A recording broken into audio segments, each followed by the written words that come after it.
যে আমাদের বাড়ি থেকে 3-4 কিলোমিটার দূরে আমাদের এখানে রায়মঙ্গল নদী বলে একটা নদী রয়েছে। তোমরা অনেকেই রায়মঙ্গল নদীর কথা অনেকেই শুনেছো। তো সেই নদীর পাশেই আমরা আজকের এসেছি শ্যুট করতে, মানে আজকে ব্লগ করতে এসেছি। এই যে আমরা 3জন এসেছি ভিডিও করতে। সবাইকে হাই বলে দাও। হাই।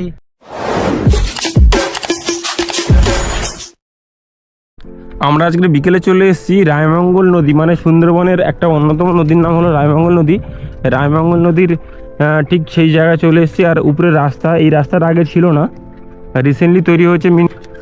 কত সুন্দর লাগছে ভিউটা, কেননা পাশে নদী আর শন করে একটা আওয়াজ হচ্ছে, সেই আওয়াজটা হয়তো ক্যামেরায় টোটালি আসছে না। এই যে তোমরা দেখতে পাচ্ছ এইখানে নদীটা, আজকের অনেকটা রোদ আছে, খুব সুন্দর ওয়েদার, বৃষ্টি ওয়েদার নেই, কারণ এমনি শ্রাবণ মাস, আষাঢ় শ্রাবণ মাস, এমনি বরাবরই বর্ষা হয়।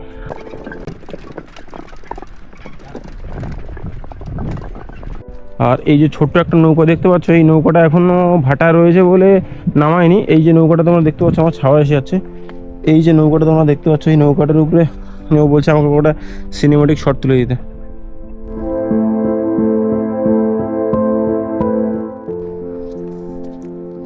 রায়মঙ্গল নদীর পাশে চিমটা বলে একটা জায়গা রয়েছে, আমাদের চিমটার মধ্যে রয়েছি। আর ওদিকে যাব তোমার মিঠেখালি বলে একটা জায়গায়, মিঠেখালি বলে একটা জায়গা রয়েছে, সেই মিঠেখালির ওদিকে যাব। আর আমি আর কৃষ্ণেন্দু সামনের দিকে আছে, আমি পিছনে আছি, ওর সাইকেল চালাচ্ছি, ও আর আমি করেই যাচ্ছি।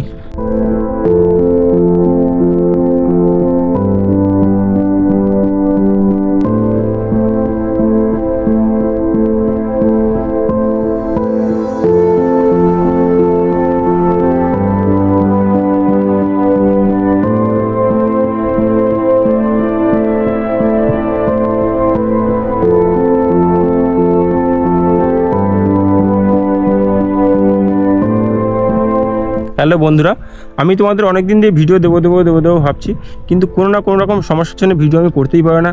হয়তো আমার কোনো বাড়ির কোনো প্রবলেম হতে পারে, বা কোনো সিস্টেমের প্রবলেম হতে পারে, বা আমার নানা রকম কোনো প্রবলেম হয়, ভিডিও রিলেটেড অনেক প্রবলেমের জন্য আমি তোমাদের আজকে সামনে আসতে পারিনি। নানা রকম সমস্যা ছিল, কারণ এতদিন ধরে বৃষ্টি হচ্ছিলো, কারণ এখন বর্ষাকাল, প্লাস বাইরে ভালো রোদ বা ভালো ওয়েদার না হলে বাইরে বেরোনো যায় না। যে আমাদের বাড়ি থেকে 3-4 কিলোমিটার দূরে আমাদের এখানে রায়মঙ্গল নদী বলে একটা নদী রয়েছে। তোমরা অনেকেই রায়মঙ্গল নদীর কথা অনেকেই শুনেছো। তো সেই নদীর পাশেই আমরা আজকের এসেছি শ্যুট করতে, মানে আজকে ব্লগ করতে এসেছি। আজকের অনেক দিন পরে মানে চান্স পেয়েছি যে ভিডিও করার। অনেক দিন দিয়ে ভাবছি যে ভিডিও করবো, কিন্তু কোনো না কোনো রকমভাবে এমন সমস্যার মধ্যে পড়তে হয় যে সেটা হয়ে ওঠে না সম্পূর্ণভাবে। তো অনেক দিন পরে ভাবছি যে একটা অনেক ভালো সুন্দর ভিডিও দেবো তোমাদের মধ্যে। তো আজকের দৃশ্যটা দেখে তোমরা আশা করি কমেন্ট করবে, আর তোমরা জানাবে যে আজকের আমার দৃশ্যটা কেমন লাগছে, বা এত কষ্ট করে রোদে দাঁড়িয়ে যে ভিডিওটা করছি সেই ভিডিওর কতটা মূল্য দেবে তোমরা, সেটা কমেন্ট বক্সে বা লাইকে না জানালে আমি বুঝতেই পারবো না। আমার পিছনে যে দৃশ্যটা তোমরা দেখতে পাচ্ছ, হয়তো তোমরা ভাববে যে এখানে কি কোনো বন্যা হয়েছে, কিন্তু না, এটা সম্পূর্ণ নদীর পাড়। বলতে এত সময় রোদে করে ওদিকে ভিডিও করছিলাম, আর এত গরম, মানে সেঁকে যাচ্ছে একদম, কৃষ্ণেন্দু হাঁপিয়ে গেছে। আমি এই যে এখানে এত সুন্দর সত্যি করে হাওয়া লাগছে, কারণ এখানে ছাওয়া হয়ে রয়েছে না, বাইন গাছের ছাওয়াতে দাঁড়িয়ে রয়েছে। আর নিচে দুটো নৌকা রয়েছে, নৌকার উপরে দুজনে রেস্ট নিচ্ছে, আর একজন একটা দাদা আসছে, তাপস দা বলে, জল টল নিয়ে এসছে।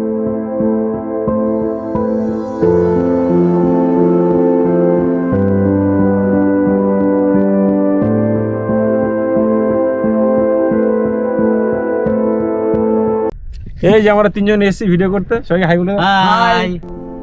সারা দুপুর থেকে ভিডিও করার পরে অনেকটা সময় রেস্ট নিয়ে নিয়েছি।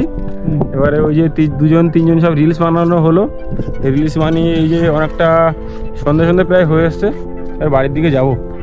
তোমাদের তো তখন দুপুরের ভিউটা দেখাচ্ছিলাম যে এখানে টানা রোদ উঠলে কেমন লাগে, আর এখন তোমাদের ভিডিওটা দেখাচ্ছি যে এখন ছাওয়া পড়ে গেছে, অনেকটা প্রায় 4-5 হয়ে গেছে, প্রায় সন্ধ্যার মতো অবস্থা, আর সেইটা নিচ্ছি।